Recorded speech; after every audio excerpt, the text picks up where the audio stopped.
La ocupación de camas en los servicios de salud en Cacupé, en el hospital regional en particular, realmente es muy alta.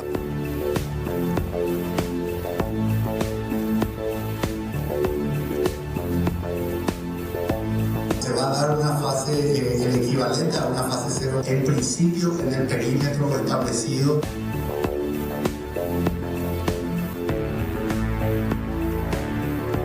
Del día 4 al 9 de diciembre. No descartamos extensión de ese periodo de tiempo y por un perímetro aún mayor o todo el distrito de Cacupé.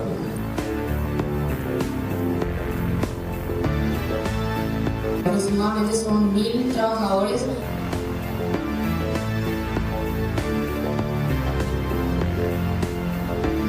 Al igual que el programa Cultivo 2.0, hay que verificar y también cuidar los criterios.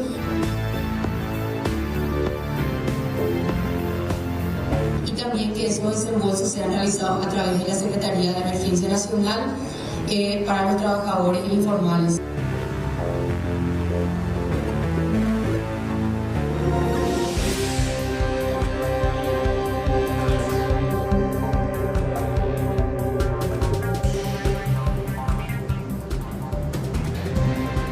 Cese total de las actividades a 300 metros a la redonda de la Basílica es lo que se programa próximamente en relación a esta fase 0, que lo que busca es justamente bajar los casos que se registran últimamente en el departamento.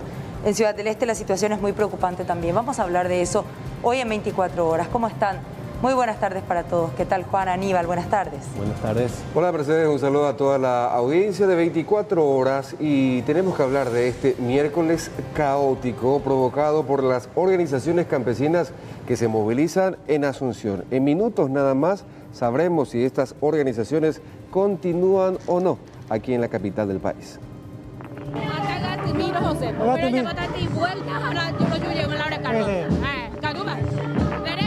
Eso, hasta allá tenía y después. Vamos a acompañar. Bueno.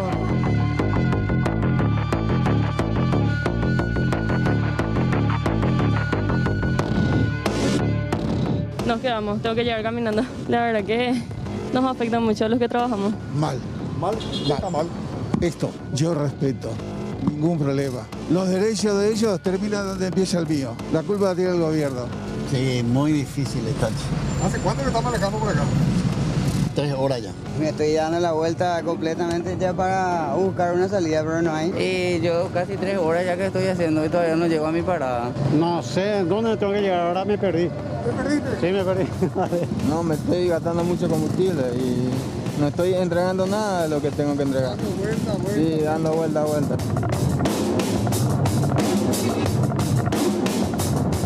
Solidaridad con esas personas que lastimosamente son víctimas de la improvisación una vez más de este gobierno. Nuestros compatriotas asuncenos y la gente que quiere venir a su trabajo, cierto, están siendo trastornados. No se merecen a lo mejor, pero es un problema que si no viene a la vereda no va a tener solución. Gregorio Papo Morales se abstuvo a declarar hoy en el Ministerio Público, al igual que su pareja, Cintia Burgos. No obstante, la Fiscalía ya anunció la imputación, ya lo imputó de hecho por homicidio doloso. Dice que tiene suficientes declaraciones de testigos y además otras evidencias que lo incriminan.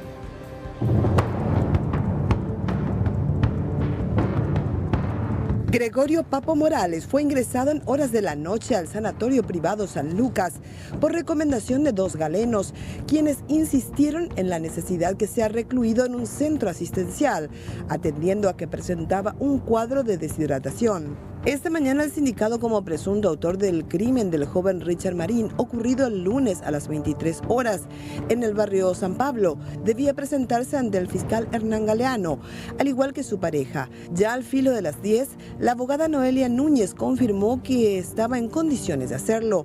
Es así que un silencioso Papo, como se lo conoce al hombre con frondosos antecedentes penales, salió del nosocomio desgarbado, flaco, con temblor en los miembros superiores y con un paso paso titubeante. Fue subido a la patrullera del Departamento de Homicidios de la Policía Nacional, que partió rumbo a la Fiscalía Barrial número 1, a la cual también ya había arribado su pareja. No puedes decir, Gregorio. ¿Cómo te sentís ahora? ¿Te sentís mal? ¿Te sentís bien? Vamos a prestar declaración, Gregorio. Gregorio, ¿vos le conocías a Robert?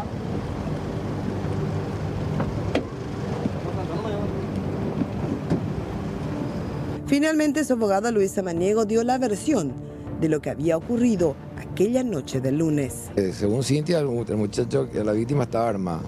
Según Papo, él no tenía arma. ¿Él no tenía? No. O sea, era arma de los dos jóvenes que estaban en el vehículo, de los otros. Según Papo, los otros dos están armados. Es decir, Papo peleó. De hecho, no hay dealer que estén sin arma. O sea, que Papo lo desarmó. Los dealers están armados, normalmente. Él peleó, entonces luchó con ellos. Lo que sí sé es que Papo recibió una bofetada y con la pistola le golpearon en la frente, eso es lo que... Y ahí hubo un forcejeo, y sé que era un problema económico. Papo Morales fue imputado por el fiscal Hernán Galeano tras audiencia, donde tanto Morales como Burgos se abstuvieron de declarar. Imputó al principal acusado por homicidio doloso y a Cintia Ramona Burgos por omisión de auxilio, omisión de aviso de hecho punible y frustración de la persecución penal, en base a las evidencias obtenidas de la escena y de la zona de la escena del crimen y las declaraciones del principal testigo, Digno Segovia. Él se fue a buscarle a la víctima Fabián Marín, le acompañó hasta el lugar donde ocurrió el evento y que allí ya apareció Gregorio Morales, que descendió de su camioneta, se le acercó y le atendieron primero por la ventanilla y después le invitó la víctima, el joven Fabián, para que se subiera atrás. Se subió y empezaron ahí a conversar primero y después discutieron, mencionando a Cintia Burgos y posteriormente sobre algunas deudas. Y fue lo que él manifestó. Cuando empezó a subir esa discusión y vio un arma, Néstor, él se bajó y pidió ayuda a Cintia para que mediara. Eso es lo que él mencionó. Cuando ya se acercaron nuevamente al vehículo, ya escucharon los disparos. ¿Deudas de Papo para con las víctimas? No, de deudas respecto de Cintia con la víctima fatal. Manifestaron que sean sobre drogas. Es el contexto que dio Néstor. El fiscal también señaló que tiene informaciones dónde se habría guardado el arma homicida, aunque no hay confirmación de la localización de la evidencia ni de la camioneta de Morales. Consultado si recibió llamada para presionarlo sobre el caso atendiendo a los contactos que tendría el imputado, señaló que hará que se cumpla la ley en lo que concierne a su función de agente del Ministerio Público. Recordemos que Morales ha recibido medidas alternativas a la prisión en casos en donde la gravedad del hecho, entre ellos tentativa de homicidio, no correspondía.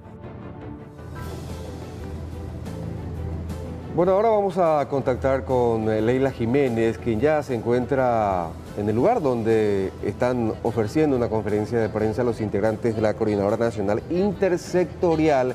¿Continúan o no los campesinos de esta organización aquí en la capital del país? Leila, buenas tardes.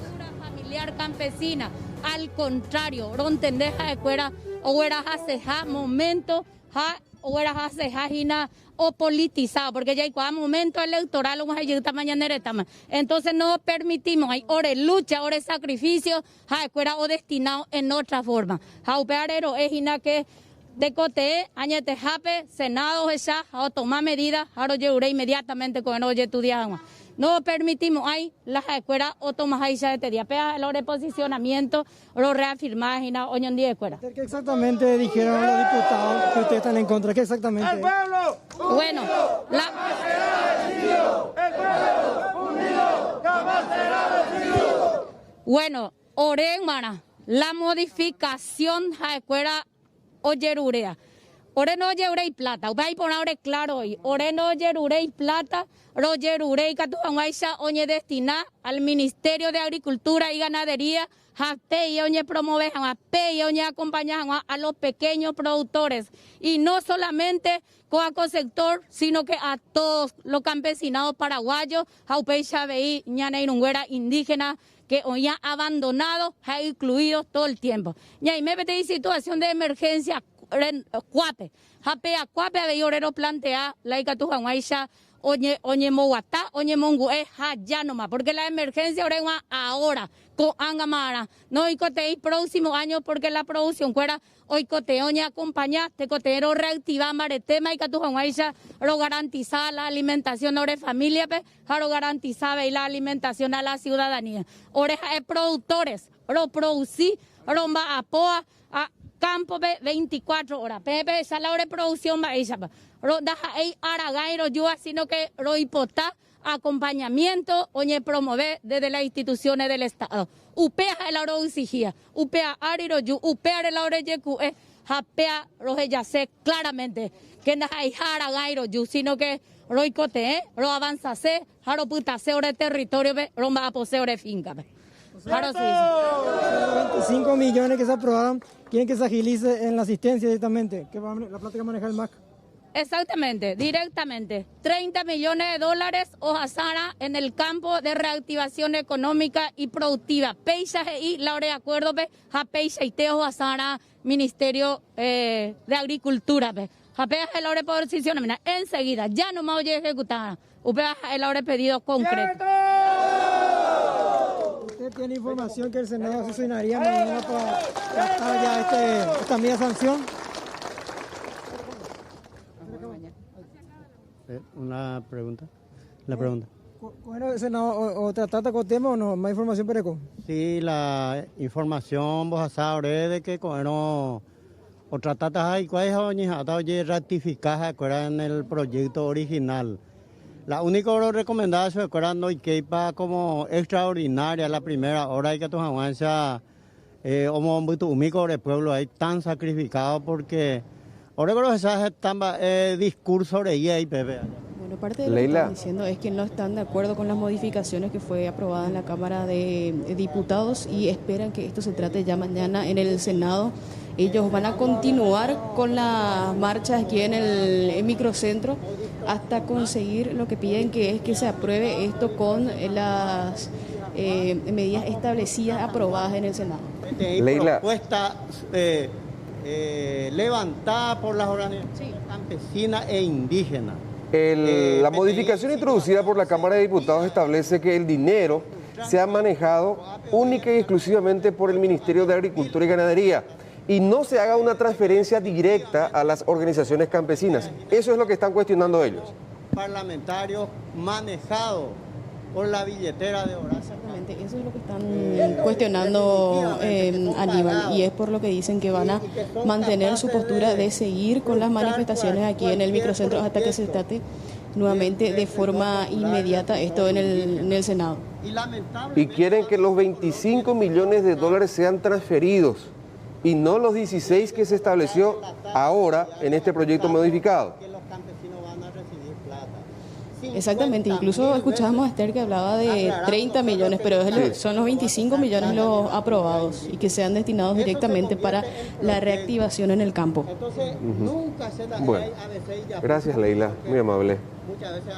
Entonces ya todos advertidos que mañana esto continúa y que van a seguir hasta que la Cámara de Senadores trate este proyecto modificado y restablezca el texto original que establece, vale la redundancia, 25 millones de dólares para el sector campesino y que se haga de manera directa la transferencia y que la plata no sea administrada por el MAC.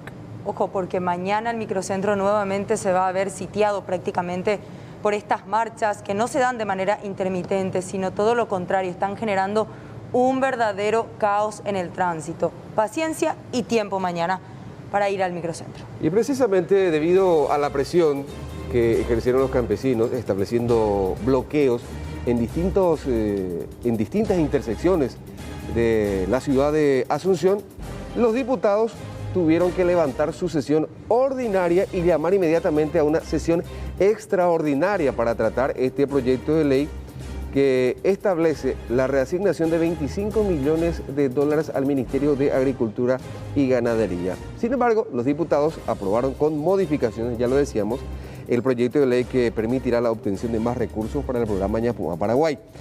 Inicialmente, hay que recordar esto, el proyecto prevé la asignación de 57 millones de dólares en bonos del Tesoro. De este total, 32 millones de dólares son para el MOPC y los restantes 25 millones para el Ministerio de Agricultura. Y ojo con esto, de estos 25 millones de dólares, 16 millones serán para el sector campesino. Entre las modificaciones introducidas se estableció que el dinero sea manejado exclusivamente por la cartera de Agricultura y se destine para la compra de insumos necesarios para la agricultura familiar campesina. De esta manera, según alegaron, se evita la transferencia directa de recursos a las organizaciones campesinas y se asegura un mayor control del dinero público. Con esta modificación, lo decíamos, el documento pasa a la Cámara de Senadores. Pero vamos a escuchar a algunos exponentes de la oposición señalando que el gobierno es irresponsable e improvisado al remitir sin mayores explicaciones un documento de mucha importancia para el sector campesino tan relegado, decían, mientras que desde el oficialismo pedían aprobar este proyecto para de alguna manera dar una solución. Si bien es improvisada, por lo menos una solución al problema de fondo de los campesinos. Esto no es un préstamo que ya fue gestionado por el gobierno, que tiene un contrato, que nosotros aprobamos y va a desembolso. Es autorización para que el gobierno salga a buscar el dinero a través de bonos, sean internacionales o locales, presidente, que los campesinos sepan. No es que sale el diputado y el dinero ya está así para desembolsar. O sea, hay una incertidumbre, una falta de, una irresponsabilidad tremenda en esto que nos mandan, presidente, que tenemos que decirlo. Mi solidaridad con esas personas que lastimosamente son víctimas de la improvisación una vez más de este gobierno.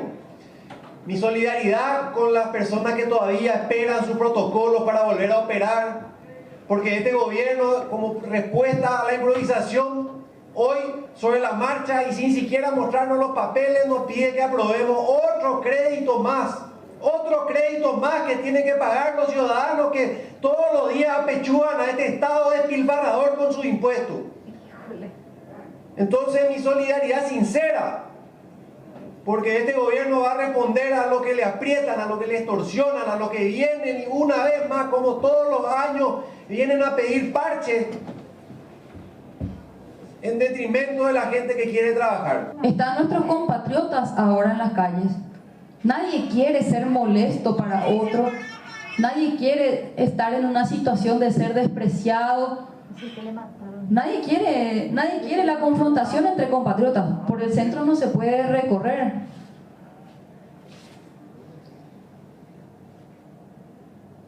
Nuestros compatriotas asuncenos y la gente que quiere venir a su trabajo, cierto, están siendo trastornados. No se merecen a lo mejor.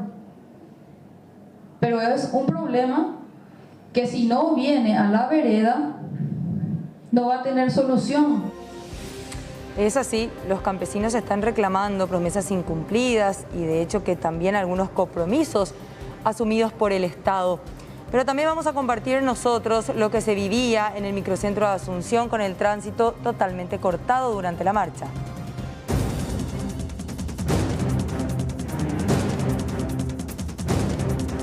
Desde muy tempranas horas, un gran despliegue policial se vio por las calles de Asunción ante el anuncio de una manifestación de campesinos que empezaron a llegar a la capital del país el pasado lunes para presionar por la sanción del proyecto de inversión en la agricultura familiar campesina, cuyo análisis se trabó en la Cámara de Diputados y por esta razón los campesinos empezaron a cerrar las calles como medida de presión. Orego Samio como pequeño productor. La Estado paraguayo donde PTI política de desarrollo rural la llaneta paraguaya. Haro yumate ana upear upila royu porque Oregon donde mercado seguro de la producción de Ipori Paraguay pequeño productor de Mara. Hañandeo la llaneta da industriales. Moy con mondo patas y cuela campesino la lamboria su familia. Entonces Roy conteme la agricultura familiar campesina. La Estado de y política y gato Hawaii es desarrollo. Ya tengo orendo seguro agrícola, dorecoy mercado seguro. Hay diferentes productores. Hoy mandioquero, hoy productor de piña, tacuane eoñotina. Anda y por la estado donde cuevete y mercado. Seguro se nos quedoré al azar un vapo. En principio, la manifestación estaba bajo el control de la Policía Nacional, que con vallas metálicas y agentes antimotines cerraron el paso de los labriegos en la intersección de Yegros y Herrera para lo que supuestamente sería una marcha. Sin embargo, la vocera de los manifestantes, Esther Leiva, logró abrir el paso para ellos.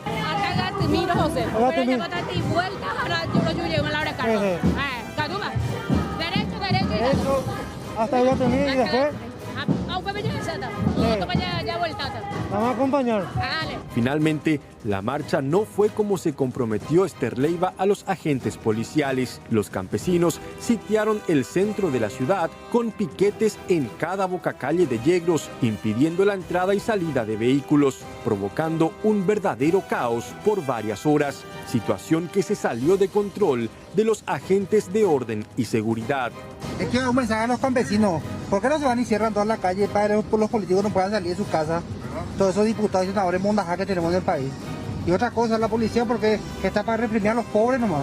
¿Por qué no despejan las calles ahora? ¿Está complicado? Sí, muy difícil está. ¿Hace cuánto que está manejando por acá? 3 horas ya. ¿Trancado? Sí, complicadísimo. ¿Qué tramo tomaste para llegar a ver? Me estoy dando la vuelta completamente ya para buscar una salida, pero no hay. ¿Hacia dónde te llegas? Yo me tengo que ir acá a Imprenta Láser, pasando el... ¿Del otro lado? Sí, al otro lado, pero no hay, no. ¿Para cruzarlo es imposible, ¿verdad? Imposible. Por todos lados no está así. Está muy complicado. ¿Cómo estás haciendo para cruzar? Venimos hasta acá, mi compañero me avisó que hasta acá podemos venir y después doblar y irnos por Rodríguez Francia otra vez. ¿Y después hay que bajar otra vez? Hay que bajar otra vez. No, en el centro imposible. Rodríguez Francia directo, ¿verdad? ¿Esto te retrasa todavía, verdad? Y yo casi 3 horas ya que estoy haciendo y todavía no llego a mi parada. La verdad que está muy complicado, ¿verdad? ¿En tu caso vos cómo estás haciendo para desviar vos? ¿Cómo? ¿Cómo estás haciendo? ¿Qué calle está tomando? Estamos entrando esquina por esquina, desde la Plaza Uruguay ya subimos otra vez hacia otro lado, después venimos ahí buscando y sí, ahora vine y me entasqué otra vez acá. ¿Hay que policía, PNG? No, nada, nadie dirige nada. ¿Están solo ustedes? Todo a la fuerza. Y ponerle hace 40 minutos que estoy acá. No, ni ningún lado, ¿verdad? ¿Hay policía y eso que dirigen? Ustedes nomás tienen que ir. Hay que dirigen. Sí, se está cargado. Me estoy gastando mucho combustible y no estoy entregando nada de lo que tengo que entregar. Dando vuelta. Sí, dando vuelta. Está todos lados cerrados. ¿Qué tal, señor? Mal. ¿Qué está mal? Esto. No hay organización. Tenemos derecho. Yo venimos en bus. Mirá toda la gente que colona al fondo. A toda esta manifestación campesina se sumaron los productores del departamento de Itapúa, que realizaron un tractorazo hasta Asunción para reclamar al gobierno el cumplimiento de la asistencia al sector y la condonación de sus deudas, que rondarían los $4 millones. Este tractorazo también provocó largas filas de vehículos sobre la Ruta 1, ex Acceso Sur. Y así como están las cosas, esto va a continuar por el día de mañana. Son las 19:23 y atención con los datos que presenta hoy el Ministerio de Salud con respecto al COVID. Datos del 25 de noviembre, procesamos 3.136 muestras, 987 casos positivos. Todos son casos comunitarios y atención con esta cifra, porque es una de las cifras más altas de los últimos días. Estamos hablando de 30% de los casos que son positivos. Una de las cifras más altas precisamente. Lamentamos informar 14 fallecidos y con esto el total se acerca al número de 1.700. Tenemos 721 internados, 125 están en terapia intensiva, 494 recuperados, sumando así 56.025. Total de confirmados 78.878. Y vamos a la franja etaria de los fallecidos. Hay 3 casos entre 40 a 59 años y 60 años y más. Tenemos 11 casos registrados. Los departamentos de procedencia son Central, Asunción, Itapúa, Alto Paraná, San Pedro, Paraguarí, Cordillera y el departamento de Ñembucú.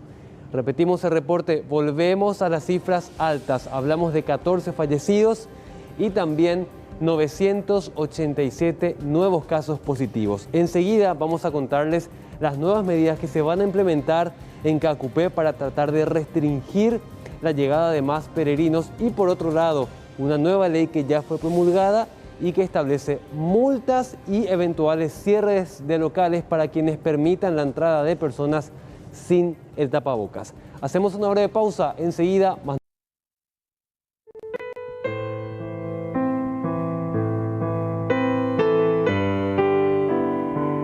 Llegar acá y encontrarte tan querido absolutamente por todos, con la impotencia de no podernos estrechar en un abrazo. Pero bueno, gracias a todos por acompañarnos, por el aguante de tantos años, a toda la gente que me sigue.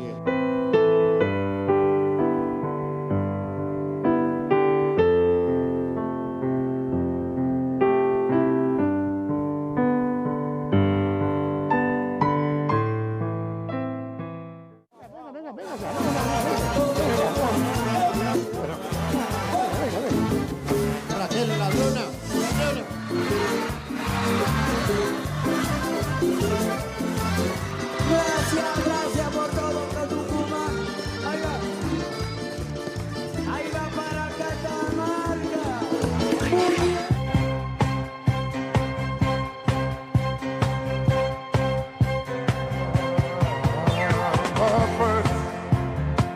Y les deseo lo mejor, paz, felicidad, salud, trabajo para todos.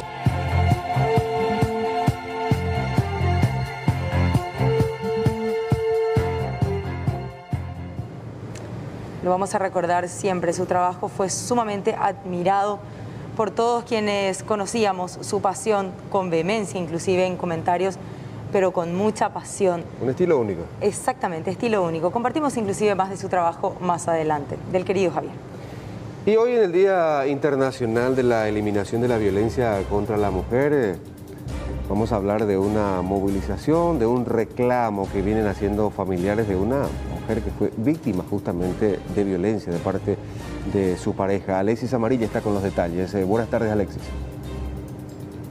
Buenas tardes, ¿cómo estás, Aníbal? El gusto de saludarte, abrazo enorme para la audiencia. Y sí, como bien decías, hoy recordamos una fecha sumamente importante y más aún para nosotros, un país que lastimosamente tiene tantos casos de violencia familiar, violencia contra la mujer y especialmente casos de feminicidio. El día de hoy vamos a recordar con la audiencia un caso que se produjo en el año 2019, hace más de un año y 2 meses atrás, en septiembre del 2019, cuando era cruelmente asesinada Celeste Ayala en manos de su verdugo, Lisandro Sánchez, este hombre que hasta el día de hoy continúa prófugo de la justicia. Este caso se produjo en la zona de Ñemby, un sonado caso, y la mujer que falleció, pero luchó por su vida, en verdad, y bueno, lastimosamente el día de hoy nada se sabe del autor del crimen. Está con nosotros Jorge Ayala, la señora Valentina, ya es la madre, toda la familia reunida en este acto aquí en la Municipalidad de San Lorenzo.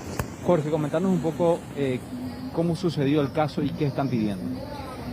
Y a mi hermana la atacó, la mató su expareja, se fue a matarla en su lugar de trabajo hace un año atrás, el 20 de septiembre del 2019. El tipo entró como cliente en su lugar de trabajo, aprovechándose de su vulnerabilidad, la atacó, la apuñaló en 9 partes y luego el asesino se dio a la fuga. Pero mi hermana luchó contra él, pudo salir a pedir auxilio y gritar el nombre de su asesino. Lisandro Sánchez vino para matarme. Y desde ese momento nosotros no sabemos nada de su agresor. Y estamos pidiendo más celeridad por parte del fiscal en el caso de mi hermana, que le dé mayor importancia, que le dé el seguimiento correcto a este caso, ya que pasaron 1 año, 2 meses y él no ha realizado no ha pedido un solo allanamiento en busca de este asesino. Ya recurrimos por todos lados, ya nos cansamos de ir y venir en la fiscalía, en todos los departamentos de la Policía Nacional, sin obtener un resultado positivo. Señora Valentina me decía de que ella dejó a una hija huérfana, lastimosamente, que siempre la recuerda.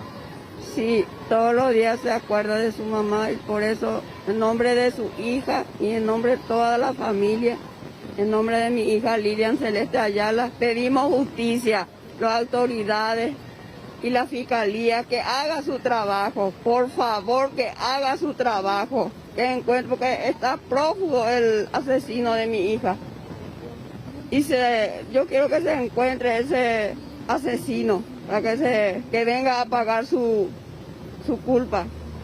¿Nunca más se escucharon nada de él? ¿No saben nada? No.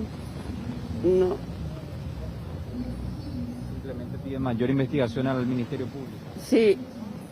Y pedimos justicia a todas las autoridades, de la policía y el ministro Interior. Yo le pido también a él para que habla con su Iracuera y policía y que haga su trabajo, porque yo quiero ver a ese asesino de mi hija, quiero ver. Valentina, y ella es Celeste. Miren ustedes, era una mujer llena de vida, tenía una hija de 12 años, estaba trabajando para darle un futuro, y este es el criminal asesino.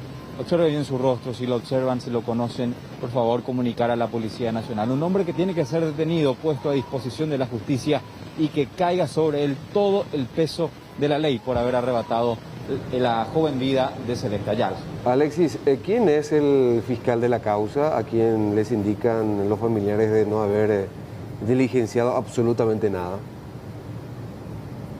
Vamos a consultarle a Jorge. Jorge, ¿quién es el fiscal de la causa y que tiene que hacer más diligencias en la investigación? El fiscal de la causa, el caso de mi hermana está a cargo de la unidad penal número 3 de la ciudad de Ñemby,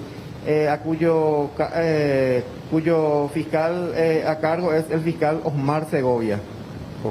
¿Hicieron la imputación por feminicidio? Sí, ya hicieron la imputación, él ya está declarado en rebeldía, pero no se le está pudiendo encontrar. No hay una investigación seria para poder dar con él. ¿Ustedes nunca más le vieron por la comunidad alguna información que haya surgido? Nunca más supimos nada de él. Él es de la ciudad de Escobar, departamento de Paraguarí. Nunca más supimos nada de él. Inclusive nosotros nos fuimos a varios departamentos de la Policía Nacional y ellos nos dicen que están haciendo la investigación, pero que no se sabe nada de él. Pero no hay respuesta positiva. Nosotros queremos que funcionen los órganos investigativos, tanto de la Fiscalía como de la Policía Nacional, para tratar de dar con este asesino.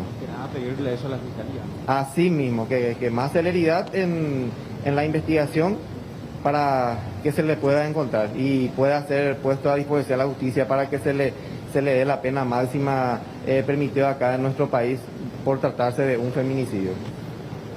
Bueno, esto es a nivel de la situación, ¿no? Una familia reunida aquí. Dicho sea de paso, frente a la explanada de la municipalidad se está realizando un acto donde va a reunir a muchas familias víctimas también de este tipo de hechos tan terribles, ¿no? Y en el caso particular de la familia de Celeste, que ellos esperan aún que la justicia actúe y que se haga justicia justamente. Bueno, Alexis, muchas gracias. Buen resto de jornada. Hasta luego. Y precisamente en la fecha usamos este lazo naranja para conmemorar el Día Mundial contra la Violencia hacia la Mujer. El Observatorio de la Mujer contabiliza hasta el momento 40 feminicidios registrados oficialmente en donde la justicia está interviniendo. En el año 2019 se produjeron 47 casos lastimosamente. Ahora el enfoque que lanza el Ministerio de la Mujer precisamente es el de la prevención. ¿En qué sentido? En primer lugar, para saber identificar a un potencial agresor y por otro lado, para presentar la denuncia correspondiente. Cuando una persona siente temor porque conoce a su agresor, en verdad que tiene que hacer caso a esa intuición que tiene. En muchos programas nuevos también hablan de la autoprotección y de señales para reconocer, ¿verdad?, esos peligros y también de autoprotegerse. Entonces yo hago, ¿por qué? Cualquiera de nosotros, ¿verdad?, cuando estamos a veces en la calle, en algún lugar y vemos una situación amenazante, tenemos, porque le conocemos, ¿verdad?, o quizás reconocemos a alguien que tiene una conducta rara, ¿verdad?, y cambiante, y nos damos cuenta y sentimos miedo, ¿verdad? Algo dentro nos informa de que hay una situación de peligro. Entonces la mujer todavía que convive con alguien y que esa persona está cambiando la conducta y está cada vez más agresivo, le amenaza, tiene armas, abusa, ¿verdad?, de sustancias.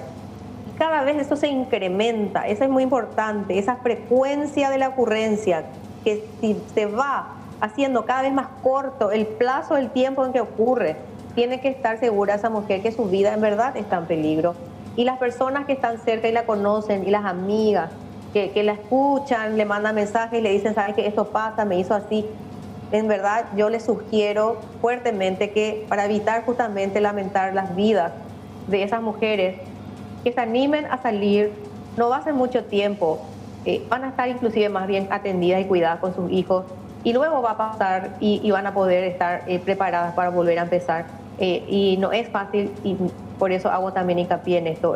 Van a estar mucho más cuidadas y van a poder sobrellevar mejor la situación tremenda de crisis que es de terminar la relación y el miedo que eso también les produce a las mujeres.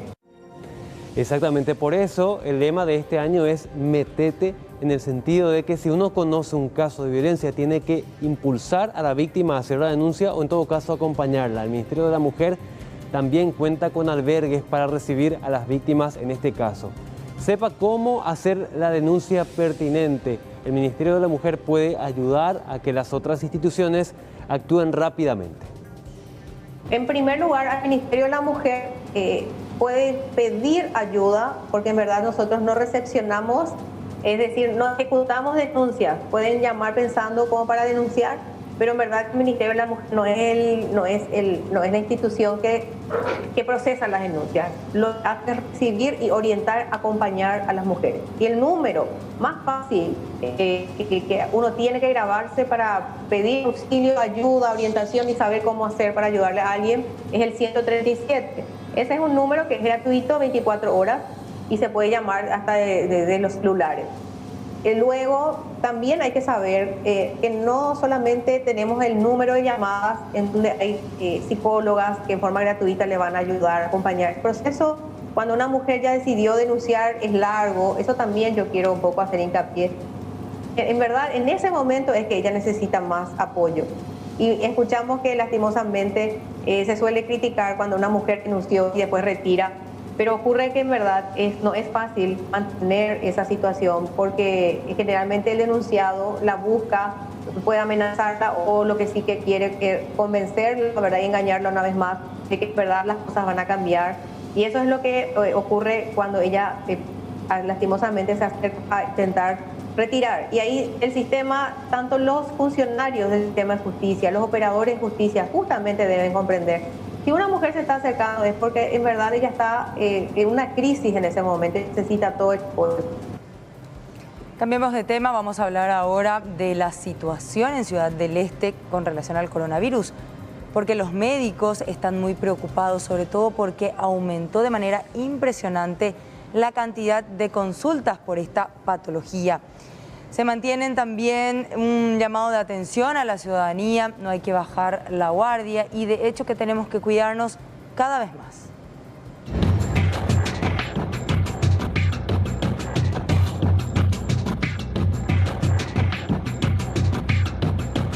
En los últimos días, nuevamente saltó la alarma en Alto Paraná por aumento de consultas con cuadros sospechosos de COVID-19. Los números de ocupación de camas se mantienen estables y los casos activos también están en baja. La relajación y el abandono total de las medidas sanitarias es la preocupación de las autoridades de salud. Vemos que en nuestros consultorios y en las urgencias hay un aumento leve de casos sospechosos respiratorios y también los casos positivos que se van confirmando.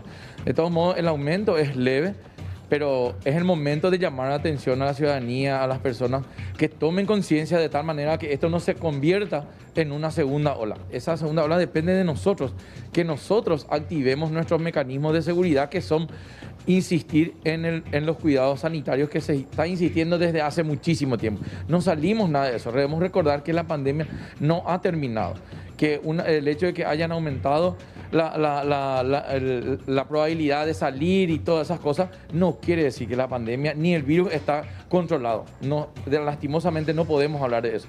Y entonces es un llamado de atención. Aumentaron un poco las camas de UTI y muy poco las salas de internado, pero estamos viendo mayor cantidad de consultas. Y si es que esto podemos controlarlo en este momento, vamos a seguir por buen camino. El profesional manifestó que la intención no es difundir miedo, sino alertar a la población para evitar el rebrote. Vemos con la gente de repente ya se relaja bastante cuando ve que los números son buenos y son tranquilizadores, entonces ahí parece que nos relajamos y comenzamos mucho con los eventos sociales, y eso es algo que tenemos que recalcar. Si vamos a hacer eventos sociales, tomemos todas las medidas necesarias.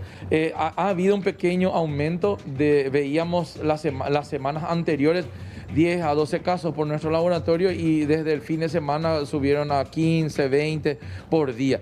No es un aumento catastrófico ni desesperante, pero sí es un llamado de atención para que podamos tomar las medidas ahora, para que no lleguemos tarde. Estamos 10-15% y de ese 10-15% muy pocos son ya confirmados positivos, y los que van dando negativos son trasladados a otros centros polivalentes de tal manera de evitar contagio. Gracias a Dios son cuadros leves, no estamos con cuadros muy terribles, ¿verdad? Siempre hay, no debemos olvidar eso, hay casos delicados, pero no es un número alarmante, gracias a Dios, en este momento, pero no lleguemos a eso. El virus aún está entre nosotros y prevenir el contagio es misión de todos para pasar una fiesta de fin de año tranquila.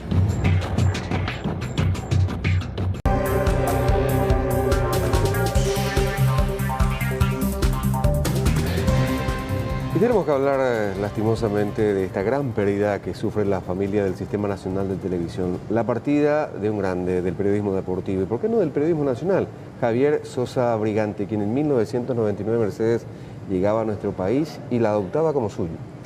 Lastimosamente el coronavirus se acercó a su familia de manera contundente. Luchó por más de un mes en terapia intensiva y tuvo el peor de los finales. Pero aquí nuestro homenaje, con muchísimo cariño, no solamente por parte de sus compañeros del informativo del mediodía, sino también de todo el grupo de Albavisión.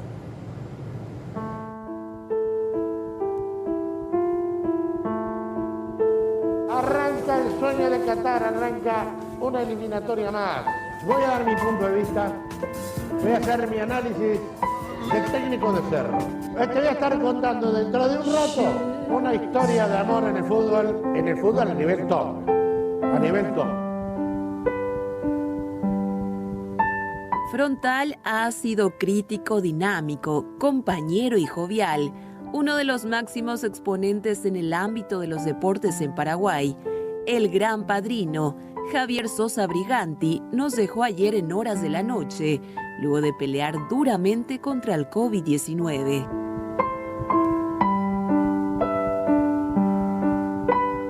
A pesar de los esfuerzos médicos por lograr su recuperación, en las últimas horas su cuadro fue empeorando, lo que produjo su fallecimiento. Tanto familiares como médicos días atrás relataban la dura situación que estaban sobrellevando.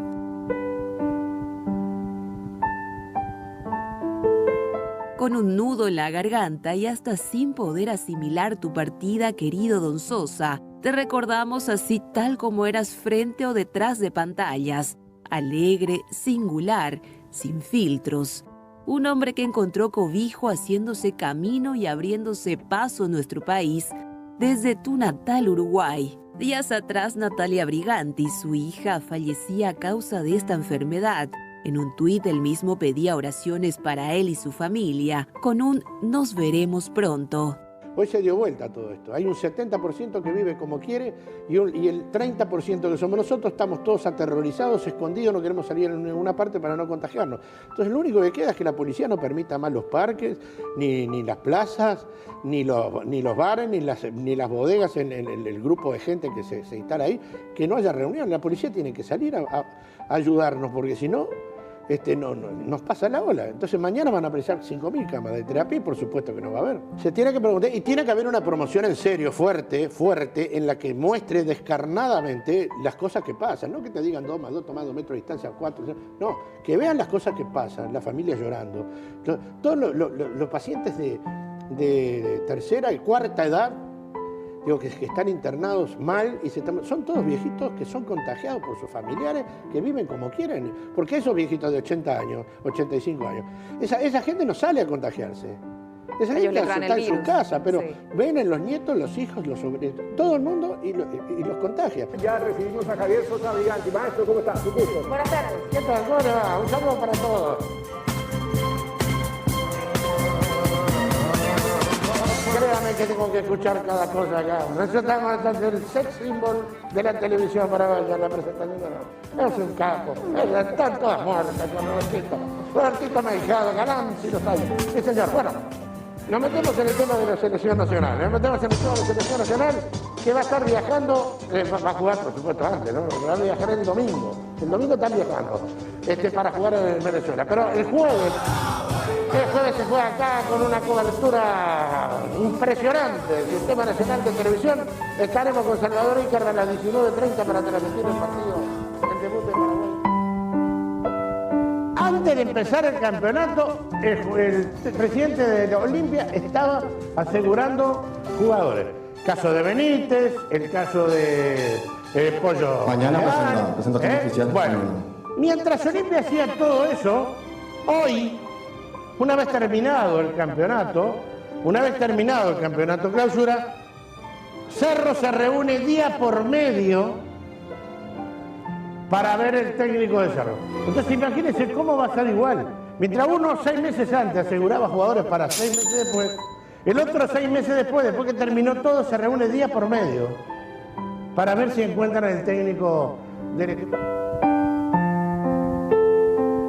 Se fue don Sosa Briganti, dueño de imperdibles monólogos del mediodía, polémico y contundente, franco y espontáneo. Estoy restando mérito al estadio, pero vos no podés hacer en un equipo de fútbol, no podés ir solamente la infraestructura desde lo social y dejar después de lado la parte deportiva, que esto es lo que ha hecho la parte deportiva. Entonces acá esto no pasa por el gerente deportivo, no pasa por el técnico, no pasa ya por nada, esto pasa por la cabeza. Entonces el hincha de Cerro tiene que cambiar la historia de esto en una asamblea o va a seguir más de lo mismo.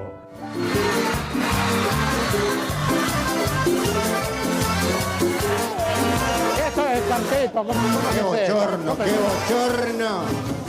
Dale un buen lado de la posibilidad que arme el equipo, que arme el plantel y demás, pero dale la posibilidad para querer trabajar con toda su gente.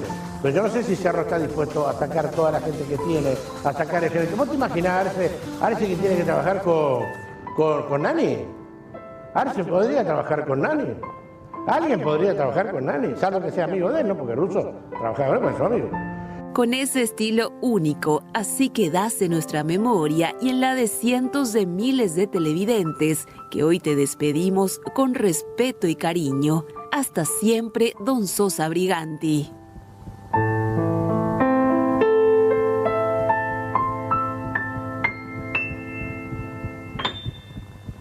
A los 64 años de edad nos dejó Javier Sosa Briganti. Por supuesto, sus compañeros del departamento deportivo le presentaron también, le prepararon un informe especial.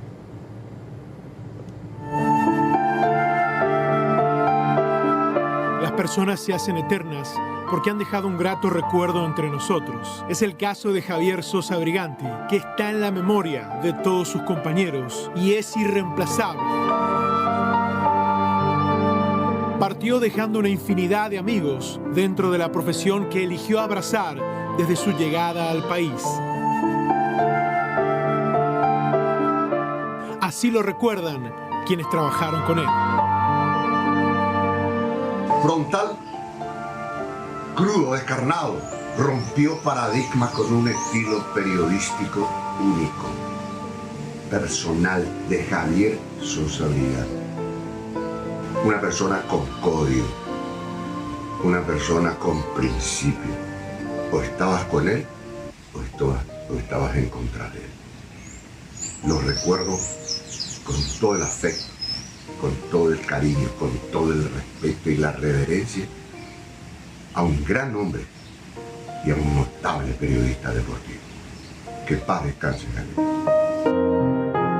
Compartir con ustedes ese pesar por el amigo que viajó para la eternidad, Javier Sosa Briganti, gran compañero de trabajo, leal, punzante muchas veces en sus críticas, en sus opiniones, pero leal como persona, leal como amigo, como profesional del periodismo. Javier Sosa Briganti, que en paz descanse y paz en tu tumba, Javier. Bueno, ¿qué les puedo decir de Javier que ustedes ya no sepan, verdad? No voy a olvidar nunca el gol que él grita conmigo en Barranquilla, cuando pego el grito de gol en aquella definición de Tony Sanabria, que fue muy esperanzadora. Vamos en esta, dale Romero, viene, sí, por el amor de Dios al medio, el arquero viene, ¡gol!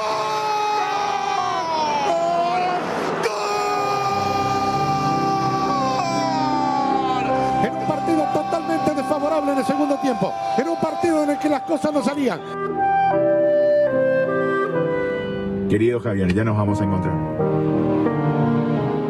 Bueno, realmente hablar de Javier en este momento cuesta por lo que pasó, porque se nos fue un gran amigo, un gran colega, una gran persona. Duele realmente un momento como este, pero lo vamos a recordar siempre con el cariño, con el respeto, y lo único que puedo decir es un abrazo al cielo, querido Javier Sosa Briganti. Sinceramente estamos muy tristes, un gran compañero, tuve la oportunidad de trabajar muchos años con él. Era una persona maravillosa, una persona que siempre compartíamos tantos momentos en las canchas, en los estudios, una persona excelente y lógicamente lo llevamos en el corazón. Te queremos mucho, te vamos a seguir recordando mucho, querido Javier Sosa Briganti. Que descanses en paz y para toda la familia Cristiana Resignación.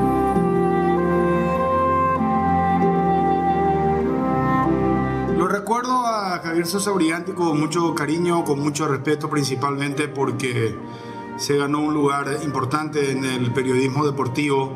Que en paz descanse, y le deseo en este momento muchísima fuerza a su familia, a su hija, quien ha quedado para llevar esta carga tan pesada. Javier fue un extraordinario periodista y una gran persona. Que en paz descanse, querido Javier. Hola a todos, soy Pato Bando y la verdad me embarga un sentimiento de profunda tristeza porque fuera del personaje que era frente a las cámaras estaba una gran persona detrás de ella, un tipo reconocido. Todavía recuerdo el día que me comuniqué con Javier para que venga a trabajar al Paraguay, y recuerdo cuando vino con la señora y con la hija, y fui partícipe inclusive de un evento familiar muy íntimo de la familia Sosa Briganti. Se ganó el cariño de todos nosotros, el respeto de todos nosotros. Tuve la oportunidad de comunicarme con Javier probablemente los últimos días antes de que él tenga que entrar a terapia intensiva. Le mandé mis deseos de pronta recuperación. Hoy no está, lo que no significa es que no lo guardemos en el recuerdo. Así que Javier, desde el corazón siempre vas a vivir en nuestras memorias. Te anticipaste como solías hacerlo en tus monólogos. Ahora sos exclusivo del equipo celestial. Buen viaje, querido Javier.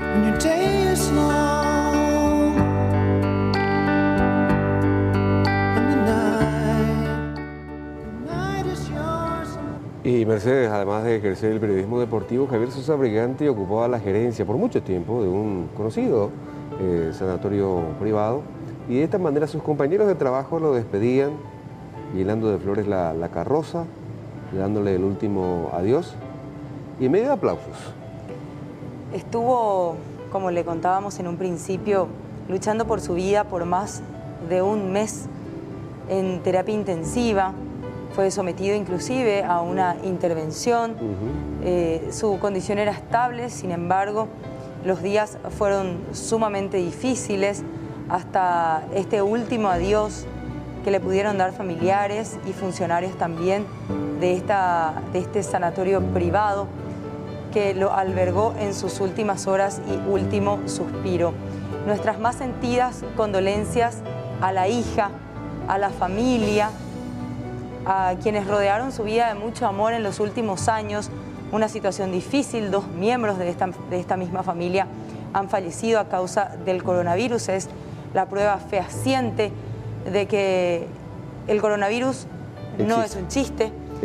Existe, es una realidad y nos puede tocar a todos. Tenemos que cuidarnos y hoy de esta manera despedimos a Javier Sosa Briganti con mucho amor, mucho respeto y con nuestros mejores recuerdos. Y aquí llegando a su última lugar, en su última morada, sus restos fueron cremados por disposición de la familia. Y bueno, así despedimos a Javier Sosa Briganti. Eterno descanso para don Sosa, como lo conocían acá, y ya generaba risas cuando entraba del estacionamiento armando barullo. Así mismo, con una personalidad realmente atrayente. Hacemos una pausa, ya volvemos.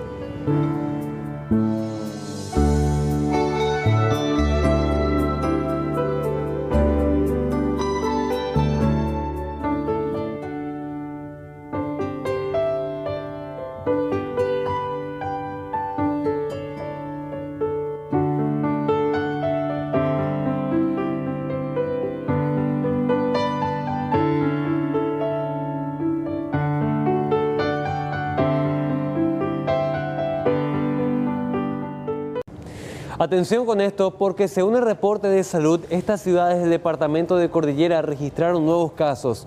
Loma Grande, Altos, Atirá, Caacupé, Eusebio Ayala, Itacurubí de la Cordillera y Piribebuy. Solo en el último reporte, estamos hablando de las últimas 24 horas.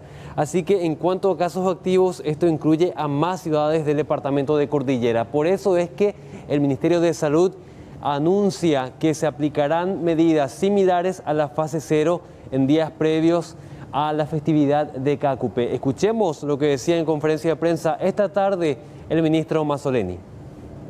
La ocupación de camas en los servicios de salud en el departamento de Cordillera, en Caacupé, en el hospital regional en particular, realmente es muy alta en este momento. Se va a dar una fase, el equivalente a una fase 0 en realidad, para ser preciso y en rigor.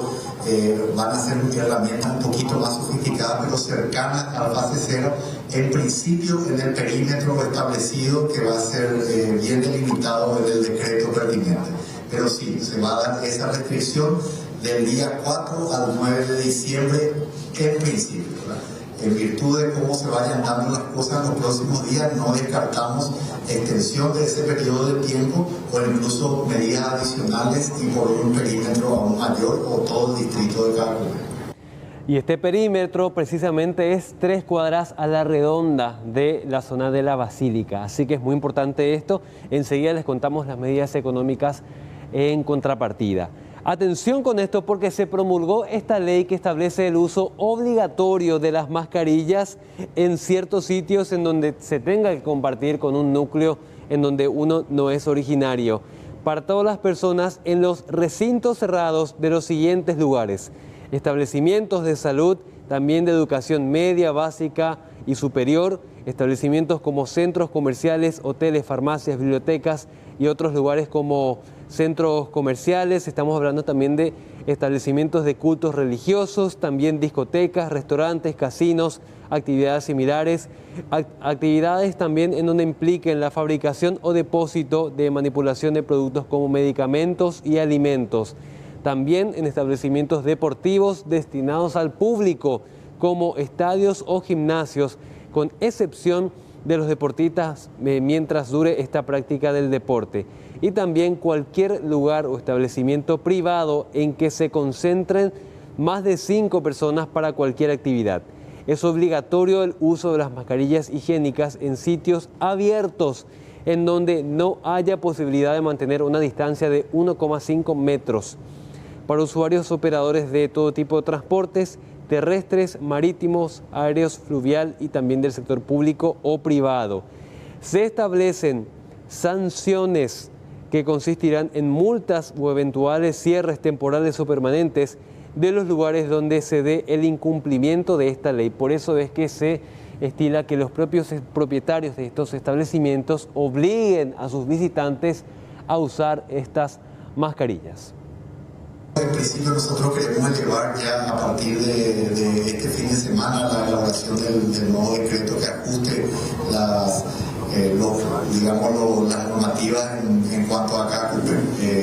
Aquí estamos hablando del uso básicamente como lo conocemos, pero cuando hablamos de lugares públicos, cualquier lugar cerrado o abierto público, en el caso de los lugares cerrados estamos hablando de lugares de todos ellos en general.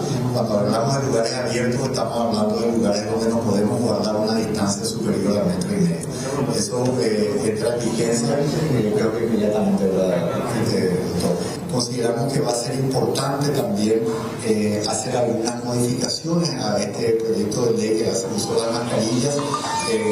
Probablemente creemos que es una iniciativa muy importante, un avance importante en lo que hace las medidas de protección, pero probablemente va a requerir también medidas, algunas modificaciones y potencialmente alguna ley complementaria, ¿verdad?, para ajustar las sanciones, sobre todo a algunas conductas que están contempladas en la ley pero que no están especificadas. Así que hay todavía una tarea por delante, pero creemos que es un muy buen primer paso.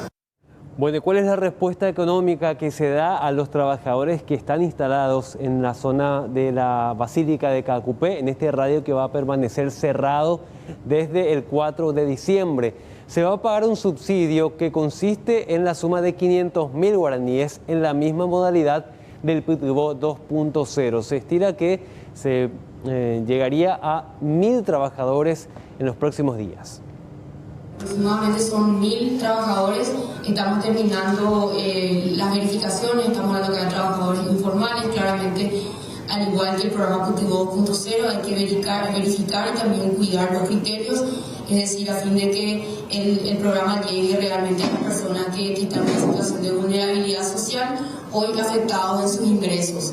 Entonces, el decreto establece cuáles son los lineamientos, todos los criterios. Estamos hablando de 500.000 guaraníes, al igual que el programa actual del PTBO 2.0. Entonces, la idea es avanzar con los mismos criterios y también que esos desembolsos sean realizados a través de la Secretaría de Emergencia Nacional para los trabajadores informales. Y el programa arrancaría con los pagos el jueves de la próxima semana. Estamos trabajando intensamente con la Secretaría de Emergencia Nacional a fin de que pueda arrancar en esta fecha.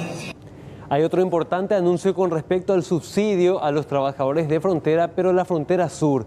Todavía permanece cerrado el paso entre Encarnación y Posadas y por eso es que se anuncia este subsidio también para unas 10.000 personas que están duramente afectadas por el cierre del paso fronterizo. Estimamos que podrían ser 10.000 personas beneficiarias en esa localidad. Estamos hablando también de los mismos criterios, trabajadores informales afectados en sus ingresos.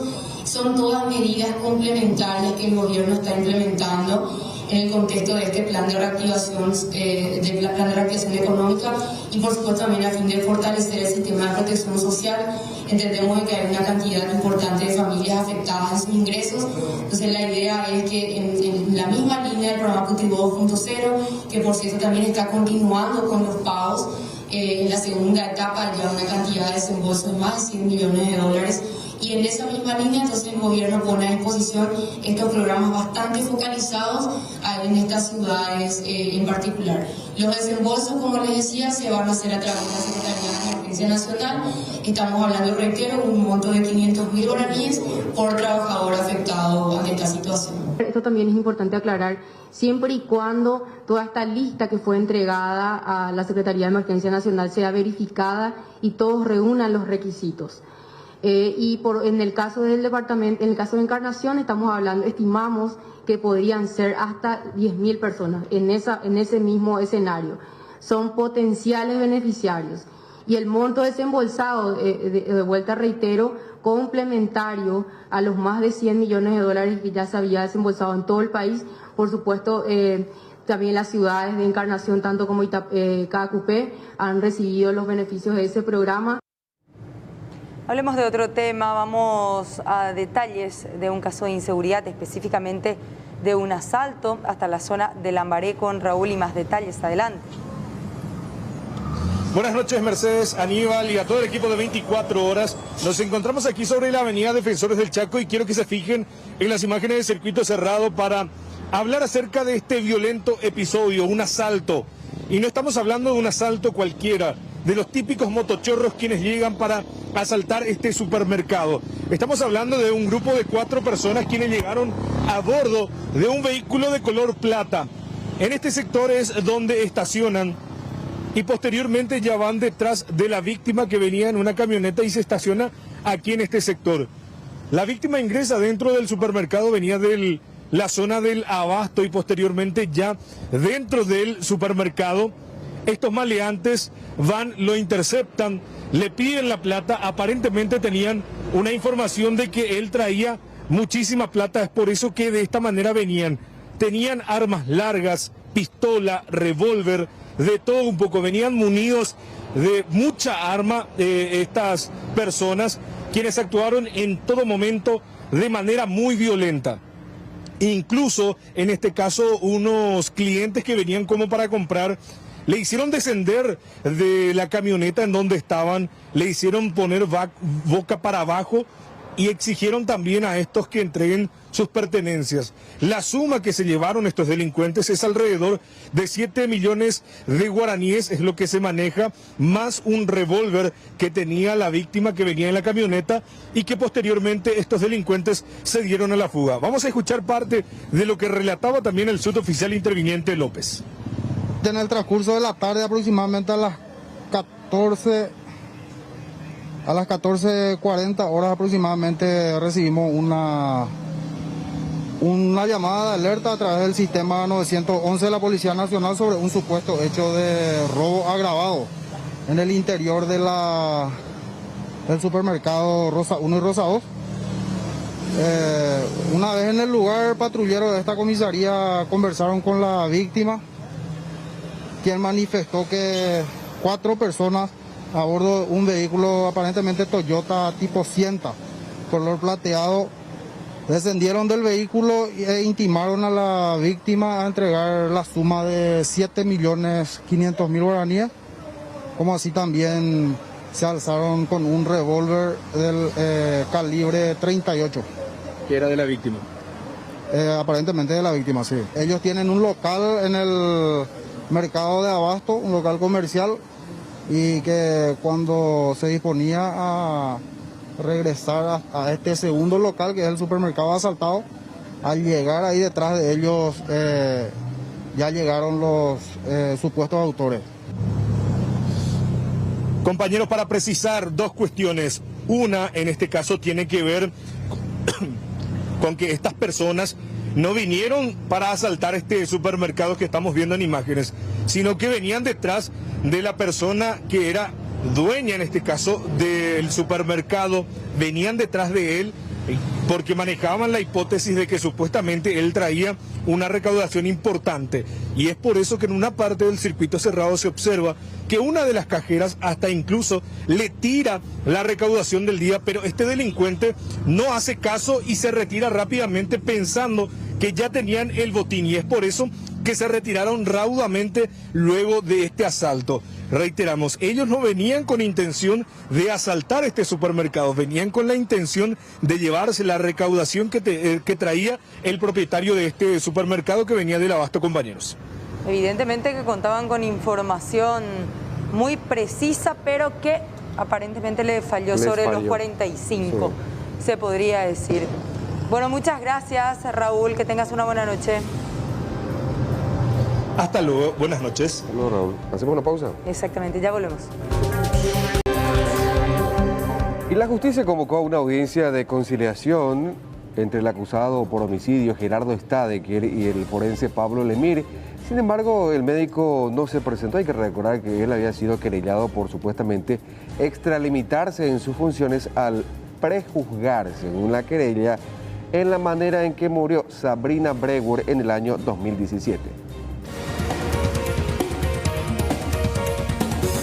Difamación, calumnia e injuria fueron los delitos por los que la defensa de Gerardo Stadecker querelló al médico forense Pablo Lemir, quien supuestamente prejuzgó las causas de muerte de Sabrina Brewer, cuyo único procesado como responsable es Stadecker, esposo de la mujer. El juzgado a cargo del magistrado Héctor Capurro citó a una audiencia de conciliación tanto a Lemir como a Gerardo Stadecker, pero el profesional médico no se presentó. Él es un forense con una especialización que no le da la autorización para diseccionar cuerpos. Se atribuye cargos y funciones que no tiene, entre ellas la de prejuzgar siendo perito. El perito es un órgano consultivo de los órganos jurisdiccionales que debe decir los daños que posee un cuerpo, no la mecánica ni las causas exógenas que lo produjeron. Lemir se excede en su función y hace de fiscal, juez de primera instancia, juez de segunda instancia, tribunal, Corte Internacional de Derechos Humanos en él mismo, además de periodista y actor de cine. Vale decir, Lemir con su actuar no solamente destruye la integridad, el buen nombre, sino la libertad de un inocente que es mi cliente Gerardo Stadecker. Y no solo de Gerardo Stadecker, de muchísima gente que en el juicio oral que de llevarse a cabo se va a realizar. Para la ciudadanía que entienda, ¿qué hizo hoy Lemir? Lemir fue citado por un juez, un juez de un tribunal, ¿verdad? Para que venga y se caree con mi cliente. Gerardo Stadecker vino de la cárcel, hace 2 años y medio no le ve a su hijo, por la injusticia que cometieron con él, por la prejudicialidad mediática que Lemir hizo, ¿verdad? Y Lemir no vino. Lemir no vino. Una vez más demuestra que es un gran cobarde. Me hago cargo de lo que digo. López Moreira asegura que Lemir se extralimitó en sus funciones como profesional y que prácticamente responsabilizó a Stadecker de la muerte de su esposa. Lemir, en todos sus dichos, que presentamos como prueba, da por culpable, incluso detalla sin...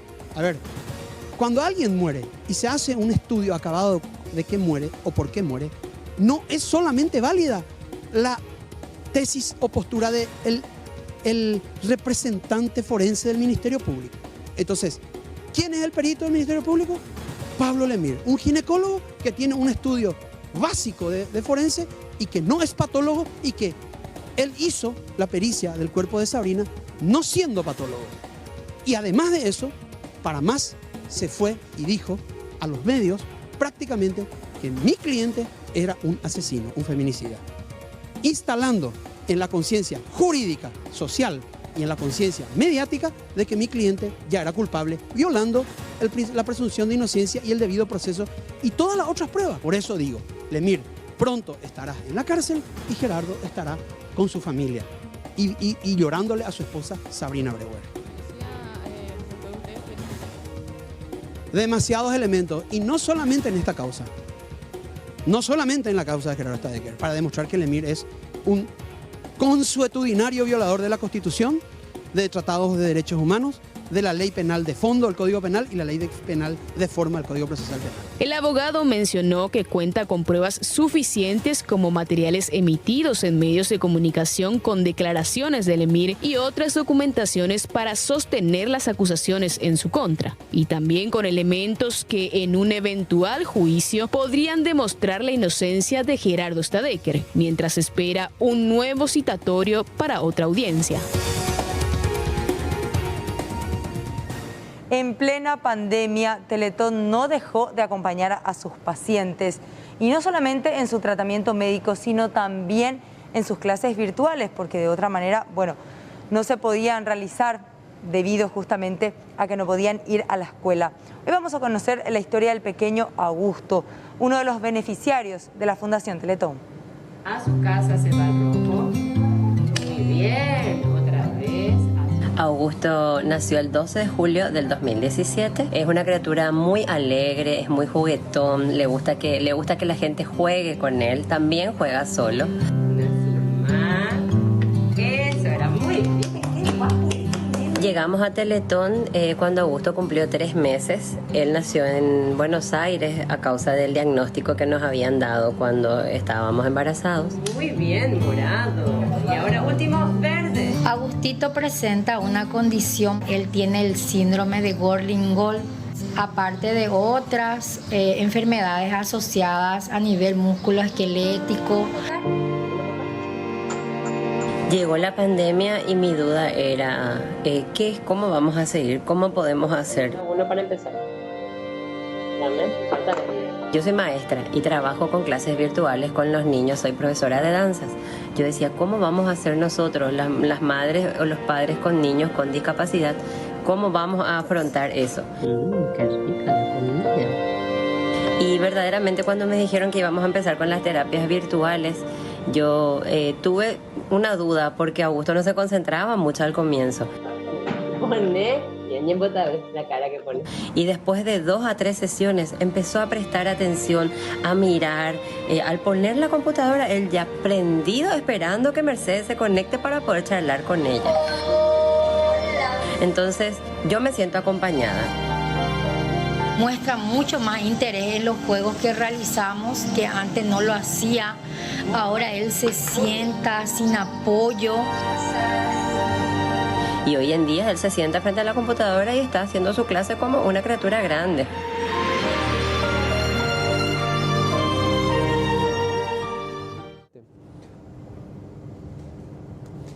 Y atención con esta información porque en este tiempo de fin de año esto es algo que tenemos que tener con mucho cariño y con mucho cuidado. Y vamos a hablar de esto porque de esta forma la policía alerta en este momento acerca de cómo detectar a un billete falso que podría darse en muchas transacciones, principalmente cuando vendemos cosas o compramos de gente desconocida con quien no tenemos mucha confianza. ¿Y qué dice la policía precisamente?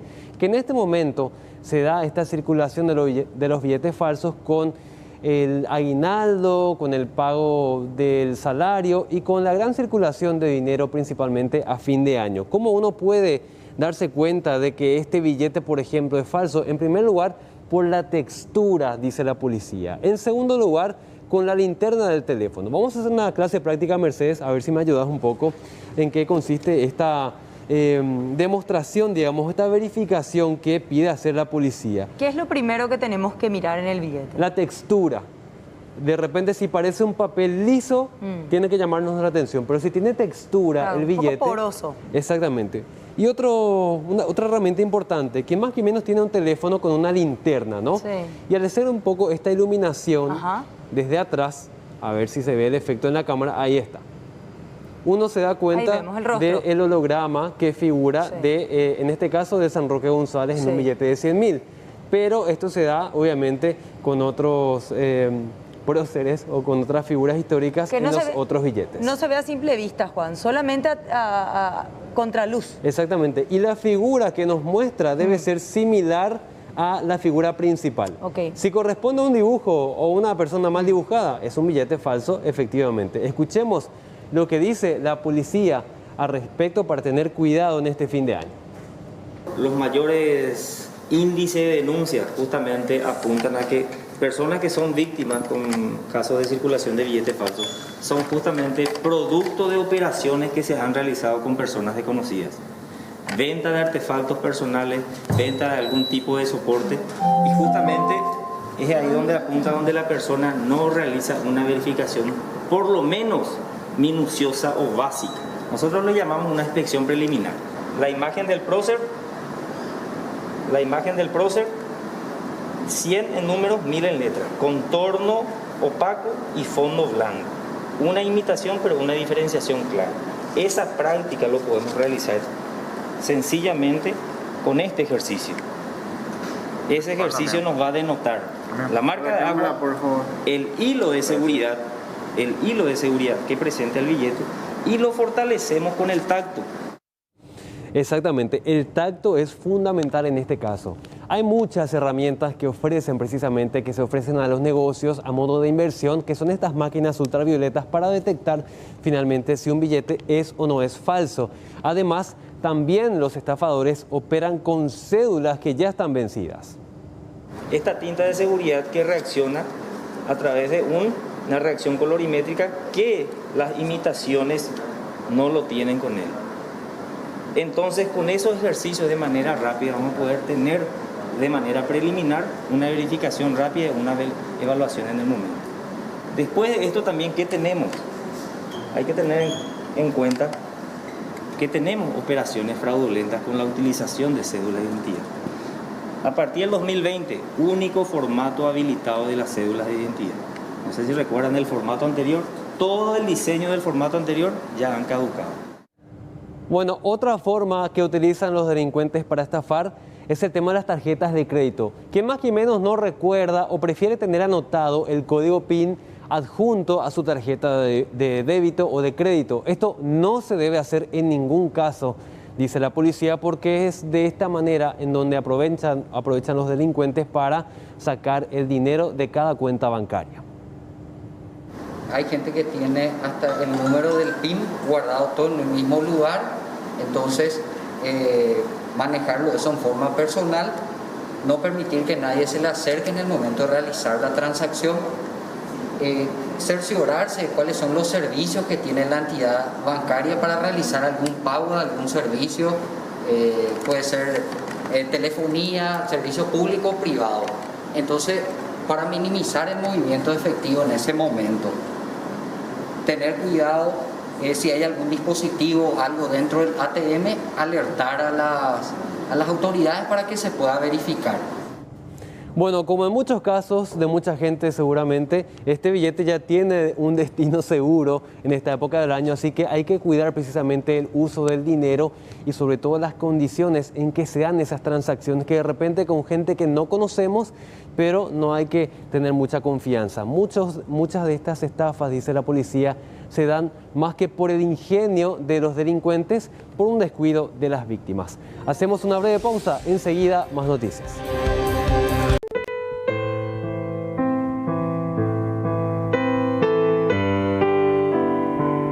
Llegar acá y encontrarte tan querido absolutamente por todos, con la impotencia de no podernos estrechar en un abrazo. Pero bueno, gracias a todos por acompañarme, por el aguante de tantos años, a toda la gente que me sigue.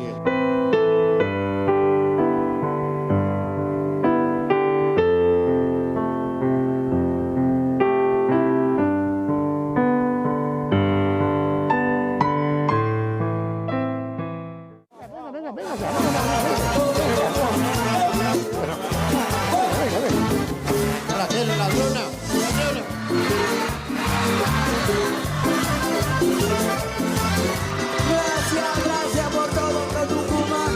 Ahí va. Ahí va para Catamarca.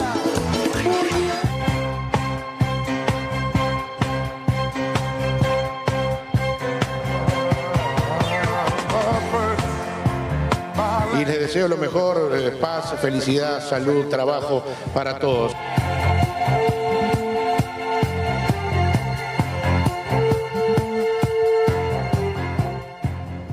Y se fue uno que amaba el fútbol y se fue justamente hoy otro que amó el fútbol con todo el corazón y que lo ama también todo el mundo.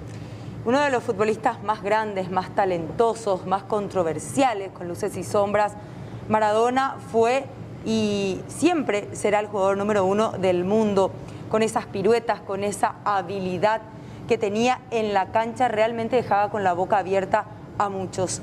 A temprana edad dejó este mundo. Lastimosamente tuvo un infarto, una condición médica difícil, falleció en la casa donde estaba reposando. Exactamente, en la zona de Tigres. El Pelusa murió a los 60 años de edad y por supuesto conmoción en la Argentina, donde literalmente lo adoran, y por supuesto en el mundo entero también, donde su calidad futbolística es sumamente apreciada y valorada. Y se juntaron el jet set y la camorra para verte gambetear 30 millones. La línea del tiempo tuvo un punto de inflexión el 30 de octubre de 1960. Nacía en un hospital de Lanús, Argentina, un tal Diego Armando Maradona. Golpearon la puerta de la humilde casa. Un chico que vivió su infancia en Villa Fiorito, un barrio muy pobre de la periferia de la capital argentina. Un lugar olvidado que en medio de tanta miseria daba a luz a un artista que ya comenzaba a soñar y lo hacía en grande, desafiando cualquier barrera social y mental. Mi primer sueño es jugar en el Mundial. y el segundo es salir campeón. En ese barrio privado, pero de luz, agua y teléfono, Diego ya concitaba la atención de todos con un talento inigualable en el manejo de la pelota. Dio sus primeros pasos con los Cebollitas, la cantera de Argentinos Juniors, con el que debutó en Primera División con 15 años, el 20 de octubre del 76.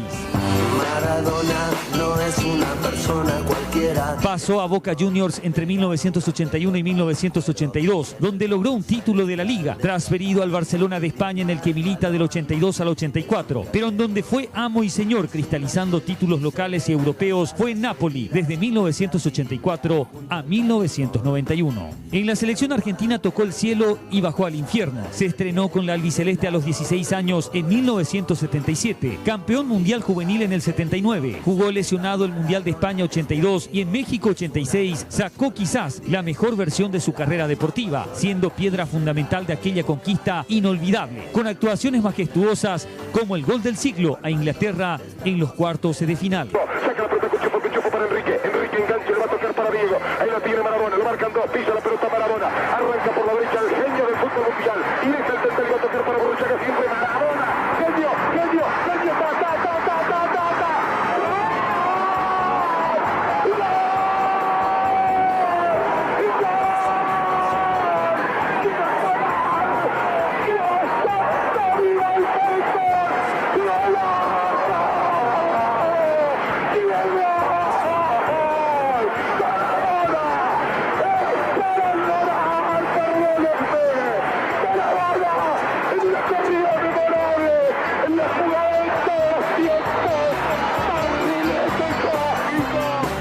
Diego llevó de vuelta a su selección a la final de la Copa del Mundo de Italia 90, pero en Estados Unidos 94 se marcaría a fuego su carrera, pero por haber dado positivo al control antidopaje, siendo retirado del campo de juego por una enfermera.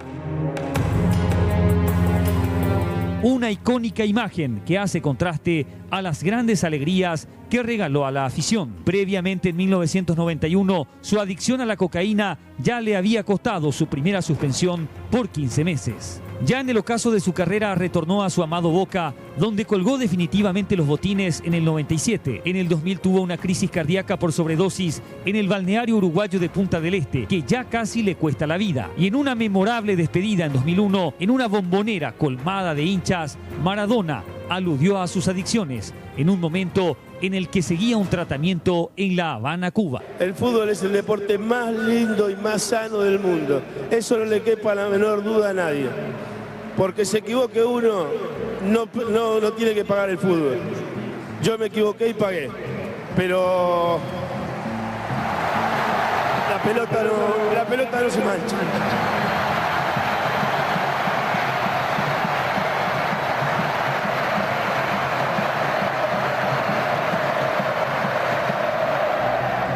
Pintoresco por donde se lo mire. En su faceta de entrenador, clasificó a la Argentina de forma agónica a la Copa del Mundo Sudáfrica 2010 y en la conferencia de prensa se despachó contra sus detractores. ¿A quién dedicas esta clasificación, este triunfo? A la gente que, a los que no creímos en vos en su momento, a la familia, a los amigos, está bien, a los equipos. Te lo diga porque yo tengo memoria, hermano. Al que no creía, o a los que no creyeron, con perdón de las damas, que la chupen, que la sigan chupando. Ustedes me trataron como me trataron, sigan mamando. Nunca pasó desapercibido, ya sea en un vestuario dirigiendo a algún equipo o en ciertos eventos donde siempre era invitado. Bailó, cantó, En un potrero forjé una zurda inmortal con experiencia, sedienta ambición de llegar a Cebollita. Soñaba jugar un mundial y consagrarme en primera. A su manera, con muchos desórdenes y vaivenes, de una forma extremadamente agitada. Así fue la vida de Diego Maradona, que se fue apagando lentamente en los últimos años como secuela de los innumerables achaques. Aún así, su figura seguía siendo una mina de oro para los oportunistas de turno, quienes lo explotaron hasta el último suspiro. El pibe de oro, el Pelusa, falleció este miércoles 25 de noviembre tras un paro cardiorrespiratorio, un par de semanas después de ser sometido a una cirugía por hematoma cerebral. El eterno 10, el barrilete cósmico, ya gambetea en el cielo y de la mano de Dios. Allá con Maradona.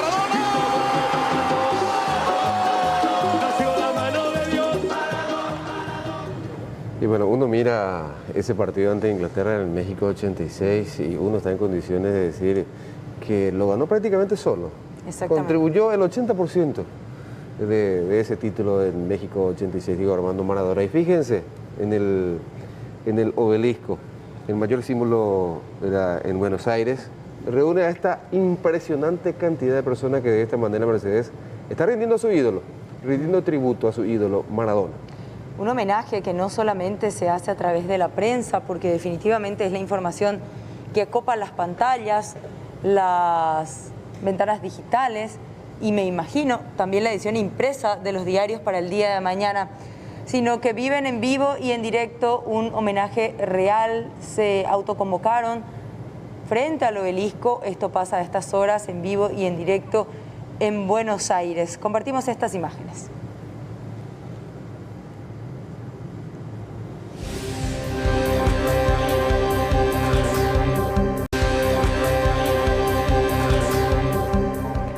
Vamos a ver lo que pasaba en la zona de Ayolas cuando hoy era realmente preocupante la situación debido a la gran humareda y el importante incendio que se daba en la zona de la hidroeléctrica de Yacyretá, porque estaba totalmente fuera de control. Las altas temperaturas provocaron que los focos de incendio se reaviven inclusive y tomen grandes proporciones. Los bomberos voluntarios, con ayuda de aviones hidrantes, trabajaron arduamente buscando justamente controlar este siniestro. Se conocían estas imágenes de diferentes zonas, ángulos, y era realmente preocupante. Finalmente, la entidad binacional Yacyretá emitió un comunicado que habla sobre este incendio que se produjo en las últimas horas en las reservas y pastizales cercanos a la represa y dice que este está controlado. La central hidroeléctrica está fuera de peligro, así como también la zona de obras de Añacuá. Bomberos de todo el país, así como de la hermana ciudad de Ituzaingó, Argentina, trabajaron sin descanso y con gran coraje para frenar la propagación del fuego.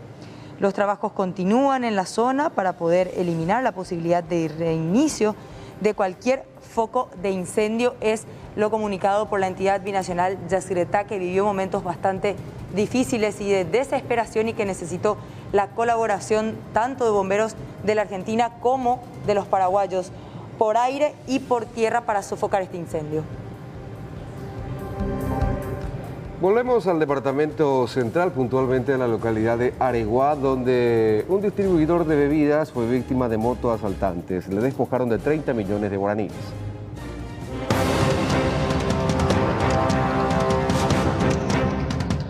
Cerca de 30 millones de guaraníes se llevaron dos motoasaltantes de repartidores que estaban a punto de salir aquí de la empresa distribuidora ubicada sobre la calle Gobernador Irala de la ciudad de Areguá. Los mismos habrían aprovechado el momento en que los repartidores estaban haciendo precisamente el conteo de esta suma, ya listos como para ir al interior a realizar las entregas de sus pedidos.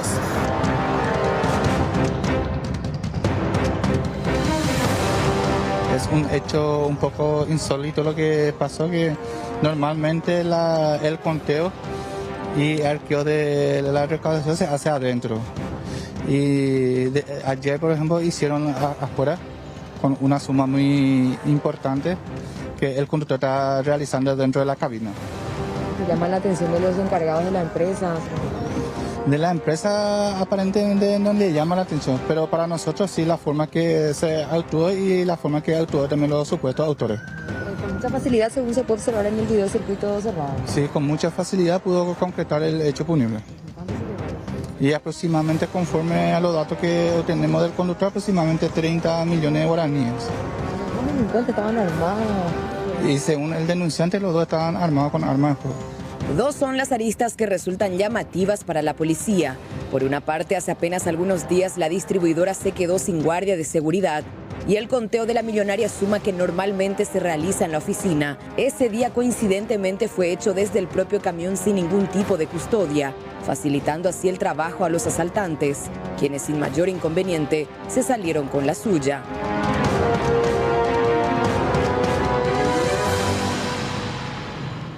Y hablamos ahora de un asalto parecido. También la víctima es un camionero, en este caso un rodado perteneciente a una empresa transportadora. Ocurrió en la zona de Hernandarias. Tomaron de rehén al conductor y también a su acompañante. Se robaron algunos artículos que estaban dentro del camión. Y bueno, finalmente los funcionarios fueron abandonados en una zona apartada.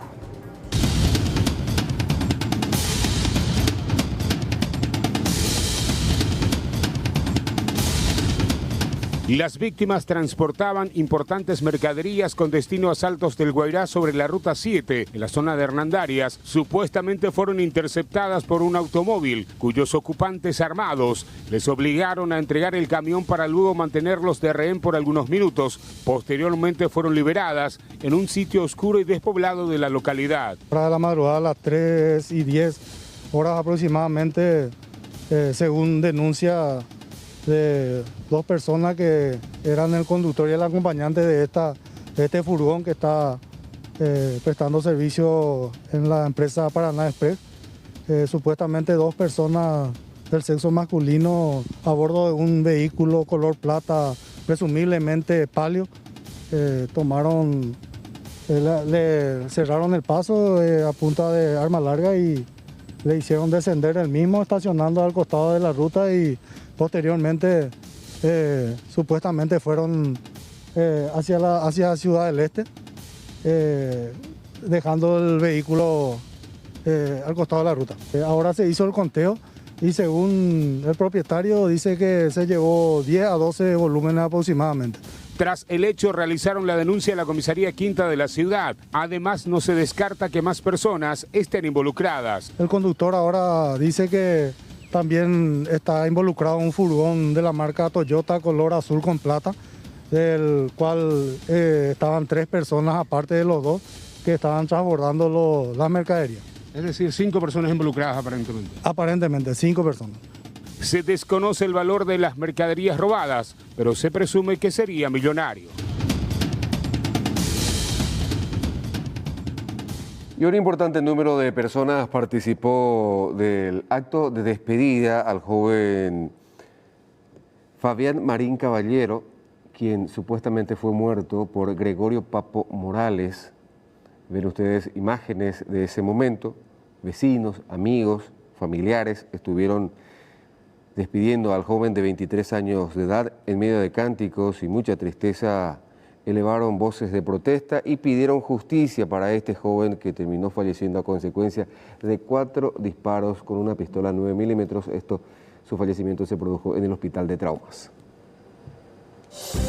Hoy tuvimos un día sumamente caluroso, digo bien, y de hecho que a estas horas todavía se sienten las altas temperaturas, 32 grados 2, y para los próximos días se pronostican precipitaciones. Atención, las lluvias llegarían mañana, mínima de 22 y máxima de 33 grados, como así también el viernes.